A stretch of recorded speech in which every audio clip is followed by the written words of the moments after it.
वाराणसी के दाल मंडी क्षेत्र में प्रस्तावित मार्ग चौड़ीकरण को लेकर प्रभावित व्यापारियों ने जिलाधिकारी को ज्ञापन सौंपकर अपनी चिंताएं जाहिर की हैं। व्यापारियों का कहना है कि उनकी कई पुश्तैनी दुकानें इस परियोजना की जद में आ रही हैं, जिनसे पिछले कई दशकों से उनके परिवारों का भरण पोषण होता रहा है। प्रशासन की ओर से ध्वस्तीकरण नोटिस मिलने के बाद व्यापारियों में चिंता का माहौल है। उनका कहना है कि दुकानें खाली कराने से पहले उन्हें वैकल्पिक स्थान पर पुनर्वास या उचित मुआवजा दिया जाए।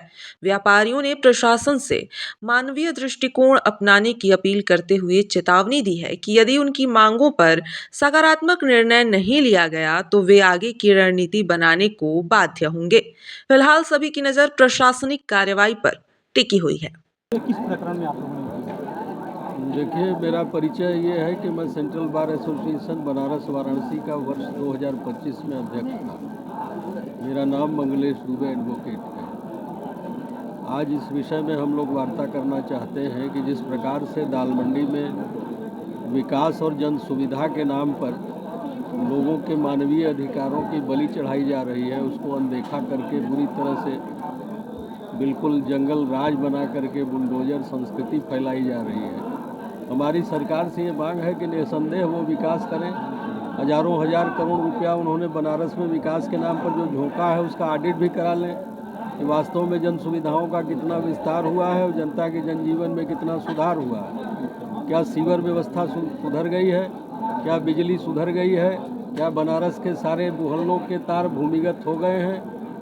लेकिन मैं ये कहना चाहता हूँ कि जो लोग वहाँ सैकड़ों साल से रह रहे थे, वो चाहे जिस स्थिति में रह रहे हैं, बहुत सारे लोग तो लीगल तौर पर किराएदार के तौर पर रह रहे हैं, तो पहले उनका पुनर्वास होना चाहिए, उनको वैकल्पिक आवास दिए जाने चाहिए और यहाँ उनका जो रोजी रोजगार था उसके लिए उनको कहीं व्यावसायिक कोई भूखंड या कोई व्यावसायिक कॉम्प्लेक्स बना करके सरकारी ज़मीनों पर उनको आबाद किया जाना चाहिए। अभी सरकार के स्तर पर केवल प्रस्ताव और लालीपाप थमाए जा रहे हैं और जिस तरीके से बेदर्दी से लोगों को यहाँ से निकाला जा रहा है, उनके तमाम मकान और दुकानें तोड़ी जा रही हैं, मैं इसको मानव अधिकारों और भारतीय संवैधानिक कानून के खिलाफ मानता हूँ। मैं ये भी मानता हूँ कि अभी तक सरकारों के इस कृत्य पर न्यायालय ने जो उदासीनता बरती है, जिनको संवैधानिक शक्तियाँ हैं वो भी इस देश के संविधान के मुताबिक नहीं है, उनको इस बात को इस तरह उदासीनता से नहीं देखना चाहिए।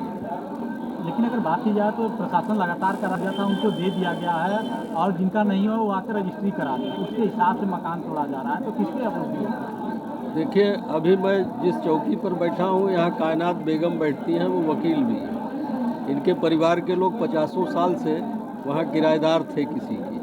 अगर उसकी टाइटल में डिफेक्ट था तो अब तक सरकार क्या कर रही है?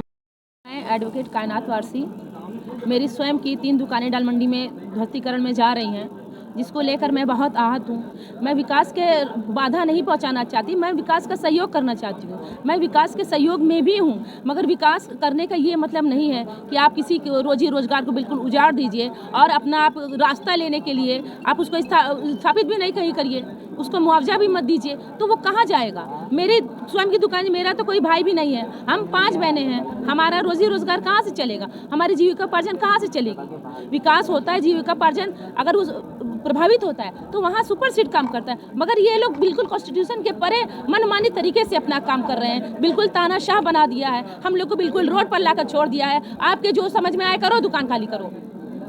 हम कहाँ जाएं? हम किससे अपनी गुहार लगाएं? तो आप लोगों ने किनको अवगत कराया इसके बारे में? हम लोगों ने डीएम साहब को इसकी ज्ञापन सौंपा है। डीएम साहब ने हमें आश्वासन दिया है कि आप लोग के हित में जो उचित होगा वो अपनाया जाएगा, मगर सिर्फ हमें अभी तक सिर्फ आश्वासन ही मिल रहा है। पिछले 8 महीनों से लगातार हमें आश्वासन, कुछ कहीं कोई चीज़ें कागज पे नहीं मिल रही हैं, कोई चीज़ें कागज पे लिखित तौर से नहीं मिले कि आपको ये सुविधाएं प्रदान की जाएंगी। सारी चीज़ें बस आश्वासन पर है। तो क्या मांग है, कहाँ पे आप लोगों को? हम लोग को मांग है, हम लोग को फिलहाल क्षतिपूर्ति देते हुए उचित जगह स्थापित किया जाए ताकि हमारी जीविका चल सके, ताकि हमारी जीविका बाधा ना बढ़े। अगर हमारे घर में जो बीमार है वो कहाँ जाएंगे? उनकी दवा इलाज कैसे? हमारे घर में जो बच्चे उनकी शिक्षा दीक्षा, हमारे साथ सभी दाल मंडी वासी हैं, मेरी अपनी भी 3 दुकानें, सभी की दुकानें हैं, सभी परेशान हैं, सभी सोच रहे हैं कि हमें कुछ, हमारे लिए सरकार कोई रास्ता बना दे। हम रास्ता देने को तैयार है, तो हमारे लिए रास्ता बनाया जाए। हमें न्याय चाहिए, हमें न्याय चाहिए।